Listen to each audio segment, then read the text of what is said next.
Our keynote speaker today is the CEO of Infinite Roots. His name is Dr. Mazen Rizk. I said that in a very Spanish way, I don't know why. Dr. Mazen Rizk, there we go. And he's going to be coming onto the stage now to share his wonderful keynote speech as I look nervously to the entrance of the stage where he will appear, I'm certain. Here he comes. Round of applause, please.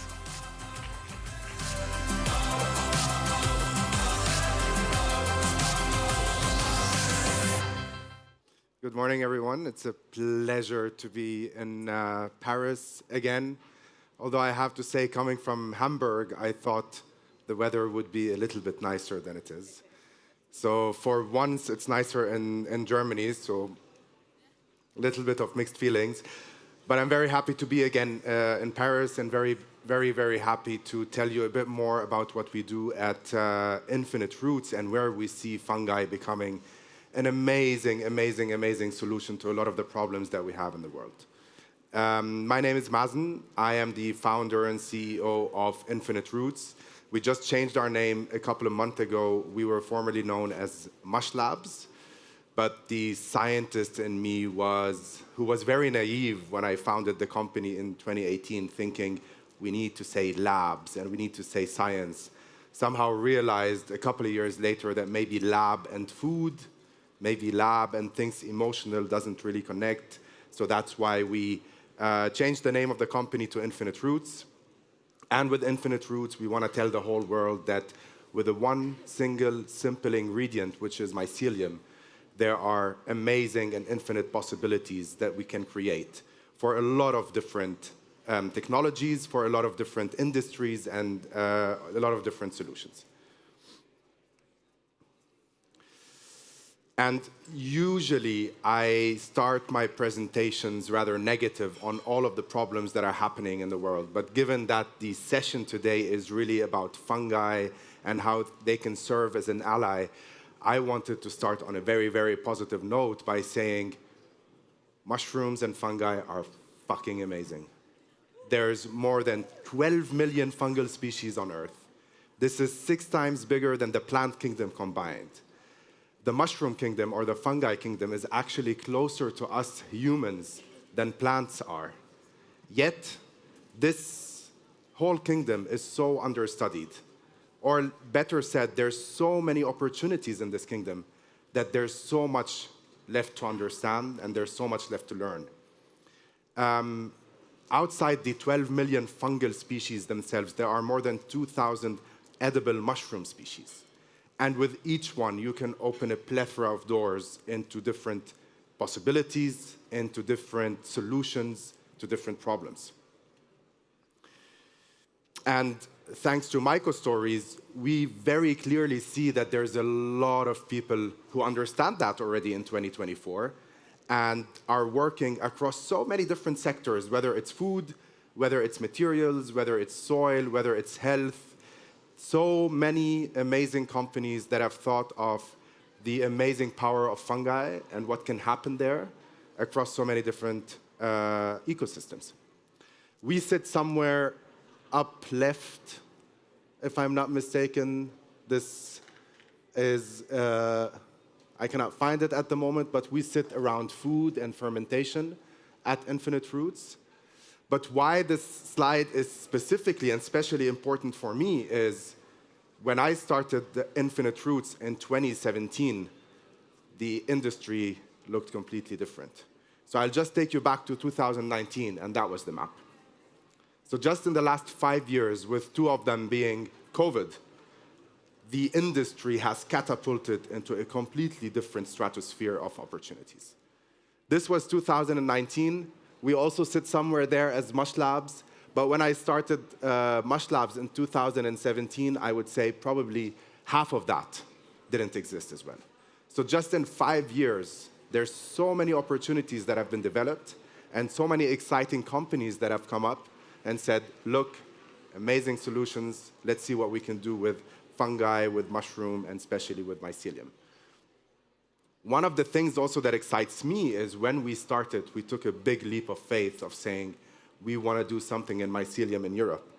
And to see that the industry has grown that much also is a little kid inside me that feels proud that we were one of the first people in Europe to start doing that, and we were one of the first people who paved the way in Europe for work on mycelium in food. And that is, again, also cemented and solidified by the Series B that we just did at Infinite Roots a month and a half ago, which was around $60 million that we raised in one of the toughest fundraising environments, in one of the hardest environments against plant-based and alternative proteins. We were able to raise the biggest round in mycelium in Europe, in food, around 60 million to date. And that, for me, is coming from the power of mycelium. I can do the talk, the team can do the science, but then there's something so exquisite and unique about mycelium that gets people so excited. But now let's go to the problem, because a lot of amazing companies coming up with a lot of amazing solutions.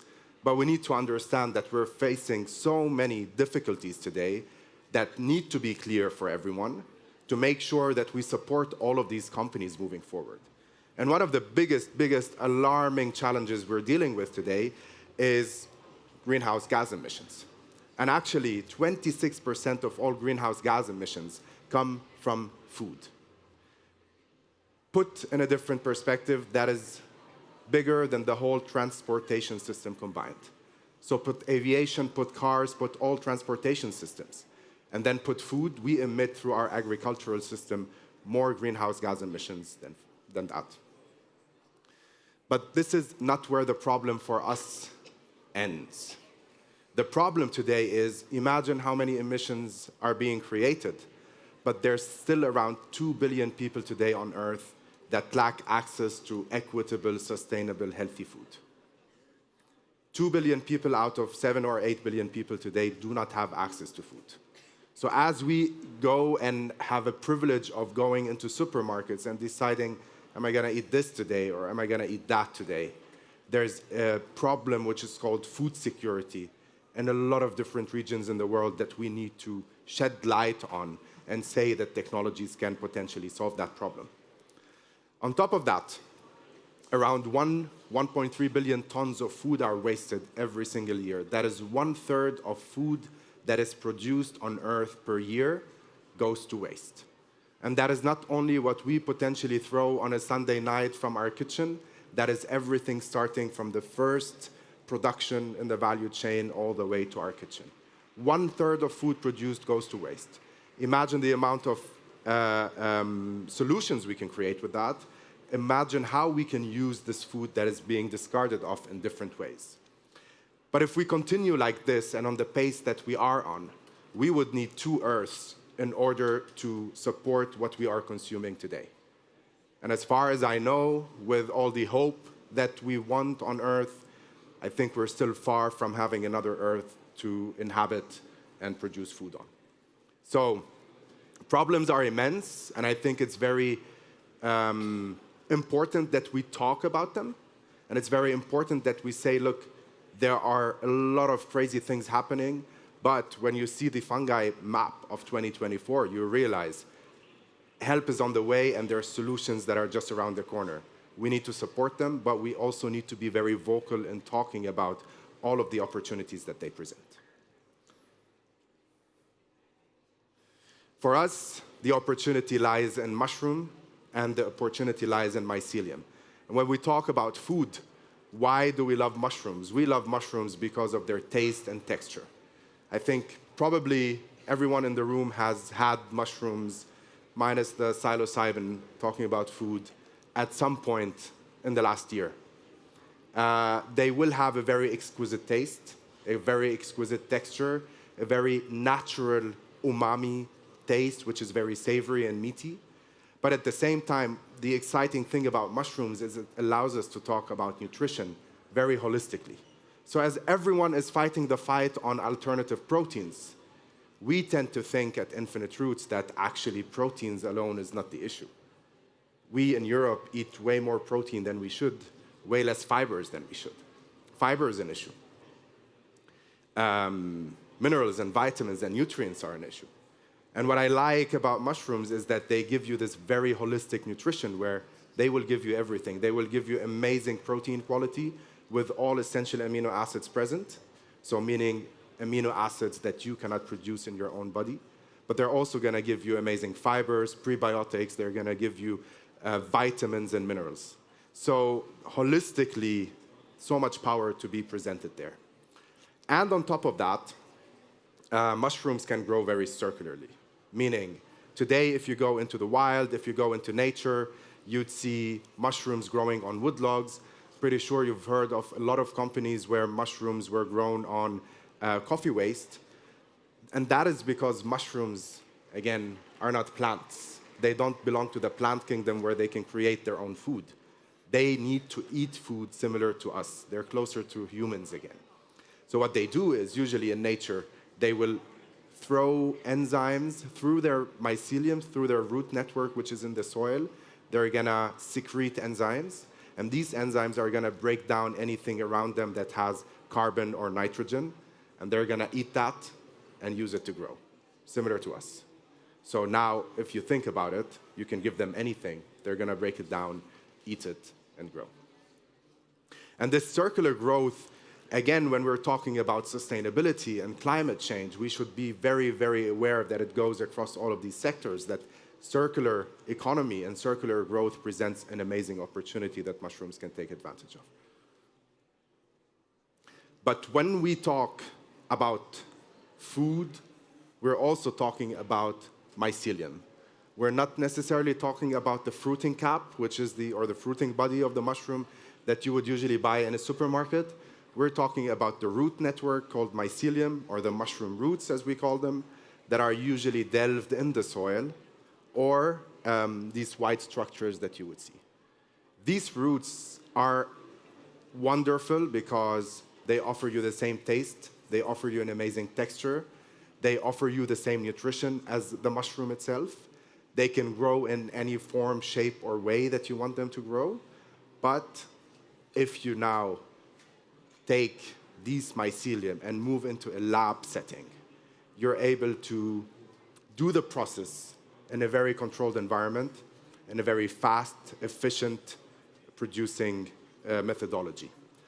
At Infinite Roots, we're working specifically on mycelium today, although we believe that the opportunities lie in mycelium and mushrooms and everything.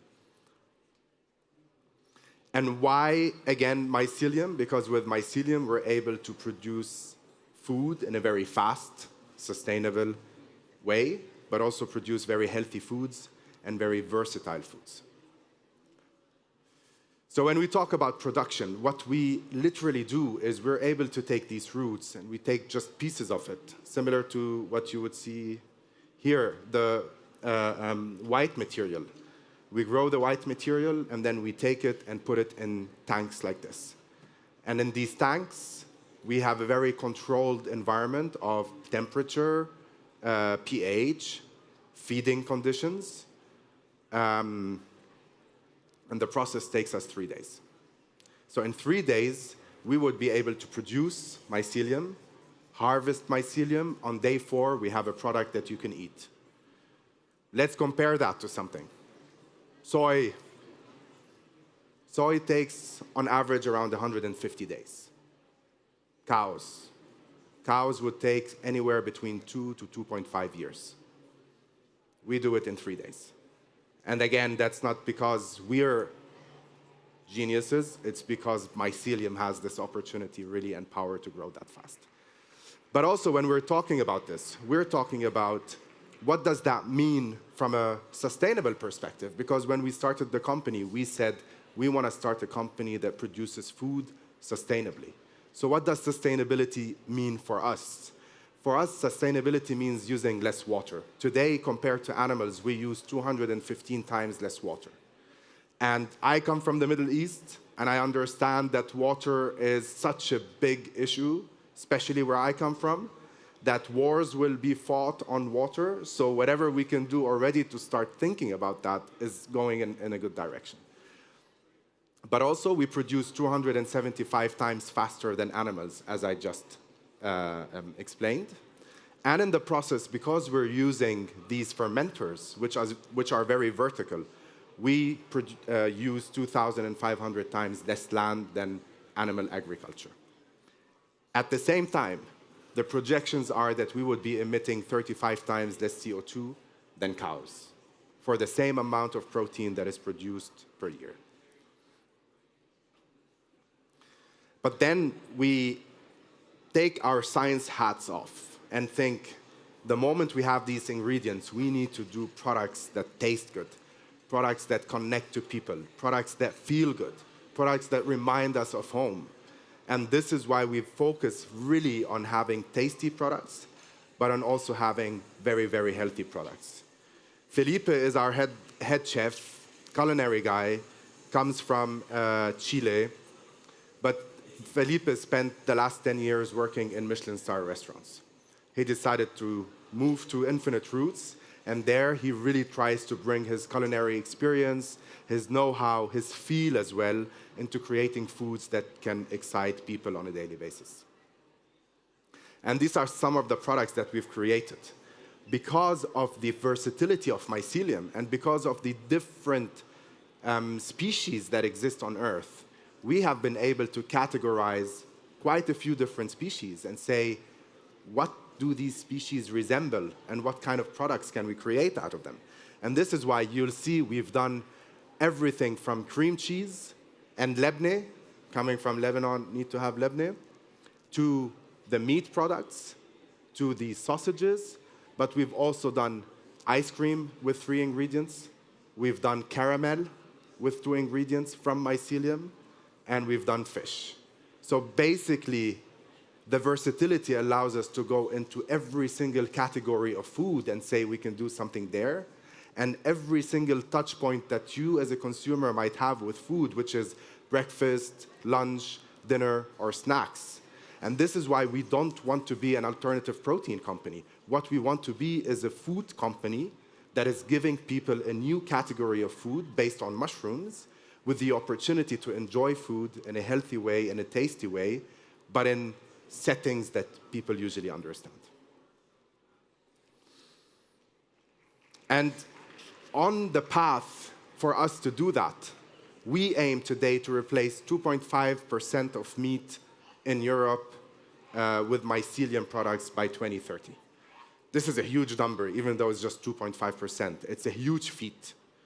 But in the process, and just to put it in perspective, we will save around 200 megatons of CO2 in that process until 2030. What are 200 megatons of CO2? I don't think anyone would be able to calculate it. So to put it in perspective, this is around 48 million cars not driving for a whole year, the same amount of CO2 that they would emit, which is, if I'm not mistaken, all the cars in France and Belgium not driving for a whole year. That is the amount of CO2 that we would really save if we replace 2.5% of meat with mycelium. This is also around 54 coal-fired power plants, which is, I think, almost half of all the coal-fired power plants in Germany itself. But one thing that I mentioned before is that mushrooms have this circular growth to them, that you can grow them on coffee waste. And when I started the company, I realized this is something we need to take advantage of very, very early on. So today we have an amazing partnership with one of the biggest beer companies in Germany called Bitburger. And with Bitburger, we are trying to reimagine not only the food side of things, we're trying to reimagine how can we produce in the long run differently. Today, one of the biggest challenges in our space when you talk about fermentation of mycelium is it costs a lot of money to build these facilities. So you're talking about 70 to 80 million euros to build a facility so that you can produce. Obviously, investors, especially given the current situations, are not going to give you money to build a facility and then see if you're going to actually be able to sell your products. We knew this rather early on. So we built this super amazing relationship with Bitburger where we look at a few different aspects. One is, can we use the waste of beer? Today, the waste of beer or spent grain has still a lot of nutrition in it that usually either goes to biogas or goes to animal feed. Can we use that, bring it back into the system, and use it as a feedstock for our mycelium? So when we're talking about circular growth, can we feed them the spent grain? And we have patents there on how we're able to do that system from spent grain and feeding it into the mycelium. And then we're like, okay, should we stop here? If we cannot build a facility and we can produce, what happens if we partner with these beer companies? And today, one of the things that we're working on with Bitburger, and we have amazing results so far, is can we transform a brewery into a facility for fermentation for us?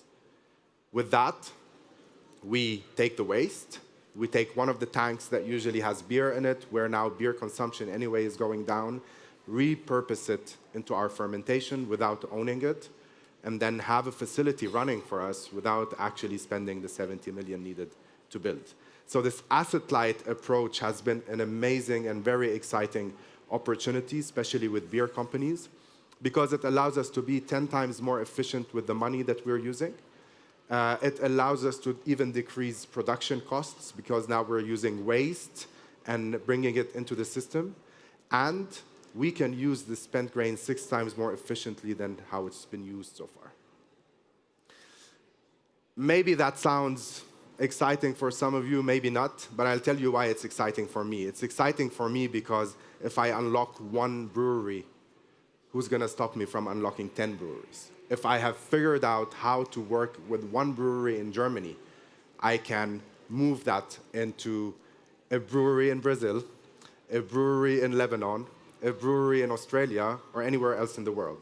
And we have already 5 or 6 breweries lined up all over the world to continue working with us. And I will conclude because I'm over time, but I just want to show you. No, okay, that's fine.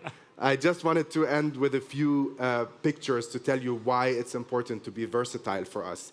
Because I come from Lebanon, I never wanted to have a burger again next to the 100 burgers that are put on the market to eat and say, I have a vegan burger.